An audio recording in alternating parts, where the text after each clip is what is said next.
शुरू करती हूँ अल्लाह के नाम से जो बड़ा मेहरबान और नहायत रहम करने वाला है।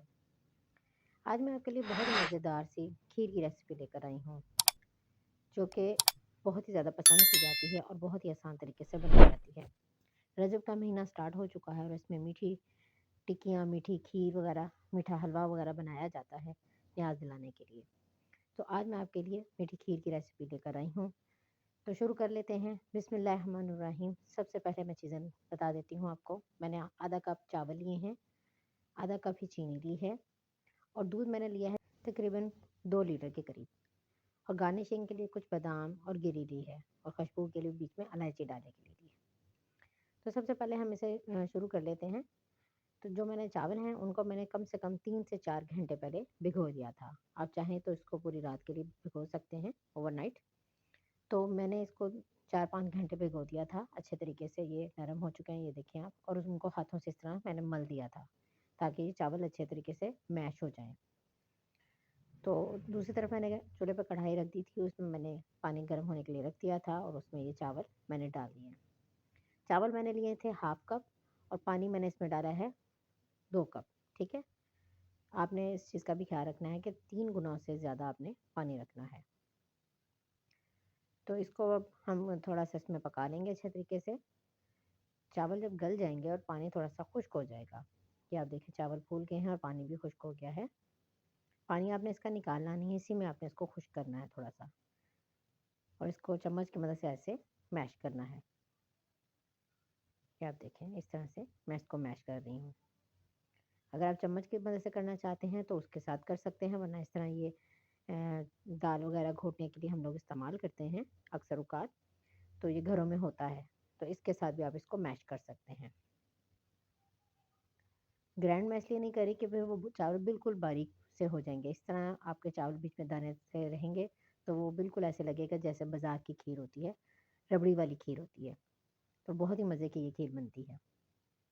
तो अब ये देखें चावलों को मैंने कर लिया, उसके बाद मैंने ये जो दूध रखा हुआ था 2 लीटर, इसमें से मैं तकरीबन 1.5 लीटर जो दूध है वो डाल दूँगी और 1 कप मैं इसमें से बचा लूँगी।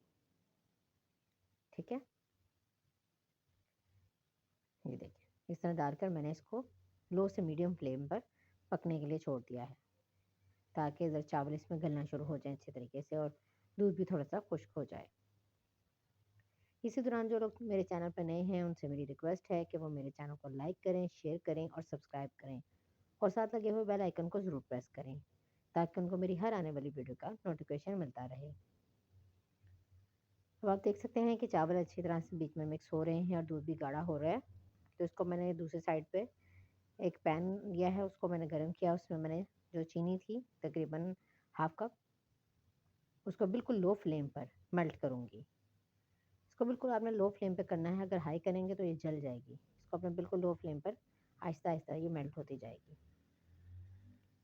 ये आप देख सकते हैं, इसको मैं इस तरह मेल्ट कर रही हूँ। जब ये अच्छे तरीके से मेल्ट हो जाएगी तो जो हमने 1 कप दूध बचाया था, वो मैं इसमें डाल दूँगी।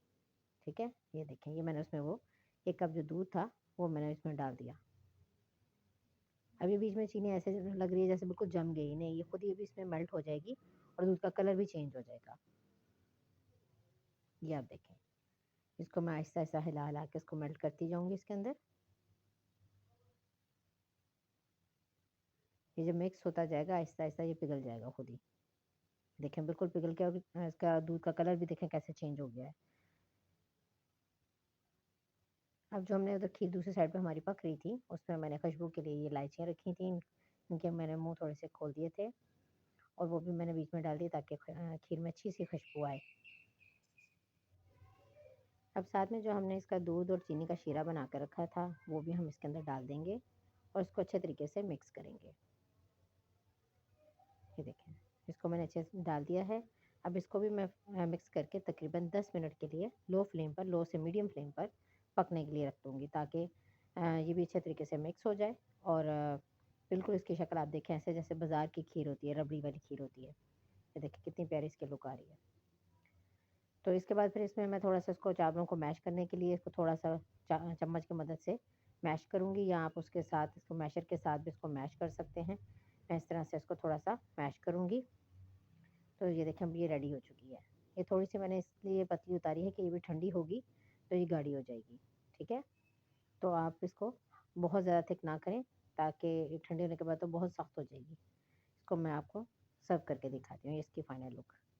मुझे उम्मीद है मेरी रेसिपी आपको पसंद आई होगी। नेक्स्ट वीडियो में मिलूँगी। अल्लाह हाफ़िज़।